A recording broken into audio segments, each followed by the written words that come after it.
Доброе утро, программа «Салям» продолжается, и сегодня, как всегда, мы начинаем вроде бы столь несерьезный день с важных разговоров о безопасности. Тема, которая всегда актуальна, тема, которая всегда важна. И поговорим об этом с нашими гостями в студии. У нас заслуженный спасатель Российской Федерации, начальник противопожарной службы Государственного комитета Республики Башкортостан по чрезвычайным ситуациям Раис Мазгарович Арсланов. Доброе утро. Доброе. Здравствуйте. И не лишена, приятных встреч. Наш добрый друг, пресс-секретарь Государственного комитета Республики Башкортостан по чрезвычайным ситуациям Елена Николаевна Зинатульна. Доброе утро. Доброе утро. Здравствуйте. Ну, пожалуй, представимся и мы в студии Юлии Санвердина и Сиевуши. Сегодня 1 апреля, и это не шутки. Сейчас будем говорить о профилактике пожароопасной ситуации. Первый вопрос, который, наверное, стоит обсудить, это статистика пожаров. Как на сегодняшний день в республике эта ситуация обстоит? Да, действительно, сегодня 1 апреля, но 1 апреля и подведение работы за первый квартал даже посмотреть надо действительно. И вот если взять в общих цифрах, стабилизация, конечно, есть в количестве пожаров, снижение на 7%. Но в то же время есть показатели такие хорошие, я считаю, что в нашей работе, я считаю, это хорошим показателем, это количество спасенных людей. Это больше 600 человек у нас спасено людей вот за первый квартал. Вот всех вот таких ситуаций. При этом надо отметить, что не произошла стабилизация с гибелью людей на пожарах. Есть небольшой рост, но эта работа проводится по профилактике этой гибели, принимаются какие-то меры, но все равно основными причинами остаются те, которые всегда у нас ежегодно повторяются. Это неосторожное обращение с огнем, при курении в алкогольном, особенно опьянении. Это самый популярный? Да, вот самый большой, который вот как профилактировать его, действительно возникает много способов, вопросов, как мы это делаем. Вы заходите в дом, будете пьяного человека, тушите об него сигарету, как это? Да, иногда приходится, вот действительно, вы правы, даже иногда, вот мы в практике сталкиваемся, что при обходах профилактических рейдах именно с такой практикой, когда действительно употребляют спиртные напитки, приходится, вот, как говорится, с ним беседовать, рассказывать, да, доходить до человека, чтобы он хотя бы осознал, что он все-таки делает плохо не только себе. В это в кавычках, да. А вот это самое опасное, да, семью, окружающих, детей. Вот это самое, вот, люди, да, дойти до сознания, вот это, я считаю, самая наша вот социальная проблема, которой мы сегодня занимаемся. Слушайте, ну если самое популярное это алкоголь и никотин, есть ли какое-то второе место, может быть, неосторожность какая-то или еще что-то? Учитывая, что сейчас весна, зима, все начинают пользоваться вот этими обогревателями, да, чтобы просушить дом, просушить вот свои подвалы.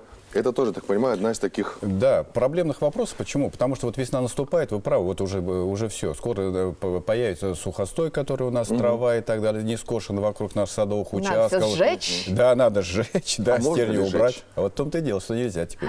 На садовых участках, ни на придомовых территориях и так далее. Это дело запрещено, потому что это не должно быть самовольно. Потому что если вы должны даже принимаете какие-то, оглянулись, никого нет. Но все равно вы должны такие меры безопасности этого не делать. Но если вы делаете, нарушаете наши нормы и правила, но вы нарушаете так, чтобы не обезопасить всех окружающих. То я не говорю о том, что сегодня надо именно смотреть части обеспечения безопасности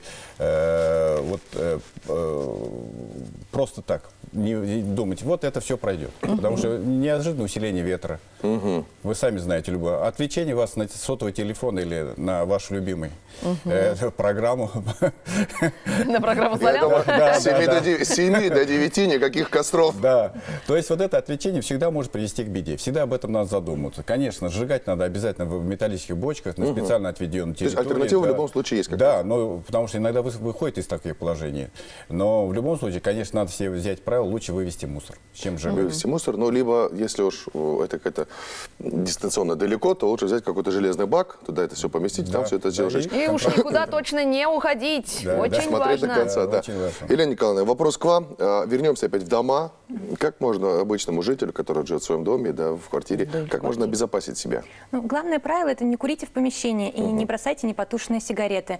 Также не оставляйте без присмотра топящие печи.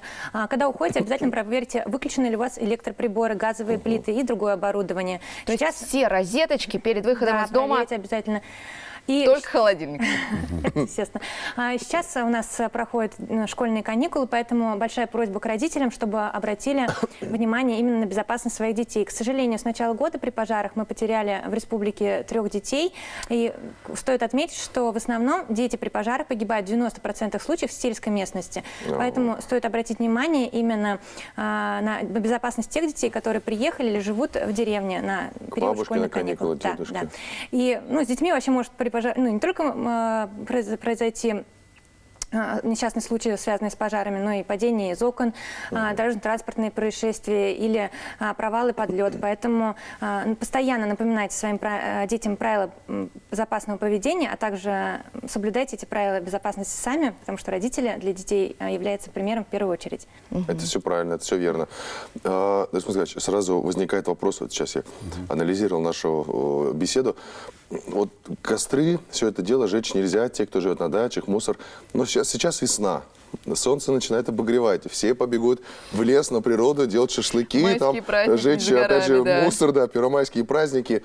Чем это чревато и чем это вообще, а безопасно ли это вообще в принципе? Надо, конечно, иметь в виду на тот период, когда действительно есть запрет разжигания, посещения лесов, когда особо противопожарный режим вводится, это тогда тоже слушать надо и наше постановление правительства, которое вводит особый противопожарный режим в республике. Тогда запрещается вот в лесах, особенно когда, вы помните, в том году у нас какие пожары были в лесах, произошли. Это от человеческого фактора, от грозовых разрядов и другие были.